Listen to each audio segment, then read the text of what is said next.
حي على الصلاة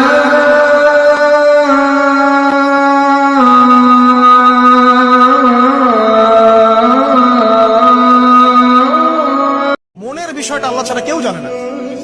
আপনি দেখতে পারেন সমাজে অনেকে দাড়ি টুপি পাগড়ি জুব্বা সব লাগিয়ে ঘুরছে, তো বিশ্বাস করেন তাদের মনটা এমনও হতে পারে যে জানোয়ারের চেয়েও কুৎসিত, এমনও হতে পারে। আবার আপনি দেখবেন সমাজে এমন অনেক মানুষ ঘুরছে যারা হয়তো অনেক পাপে লিপ্ত মনে হচ্ছে, কিন্তু মনের মধ্যে সততা আছে। আর যার মনের মধ্যে সততা আছে আল্লাহ পাক কোনো না কোনো দিন ইনশাআল্লাহ তাকে হেদায়েত দিবে। একজন নারী, শোনেন, একজন নারী বনু কাইনুকার বাজারে গিয়েছিলেন তার প্রয়োজনে। ইহুদি তার শ্লীলতাহানি করেছে, তার সতর খুলে দিয়েছিল একজন ইহুদি। এটা দেখে একজন মুসলিম ভাই সেখানে থাকতে না পারে ওই ইহুদির গর্দান নামিয়ে দেয়। এই ইস্যুকে কেন্দ্র করে ইহুদিরা মিলে ওই ভাইকে শহীদ করে। তখন ওই বাজারে ওই ভাই ছাড়া আর কেউ ছিল না, একজনই ভাই ছিল।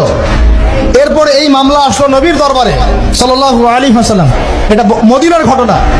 নবী সাল্লাল্লাহু আলাইহি ওয়াসাল্লাম ওই সাহাবীকে তো দোষারোপ করেনই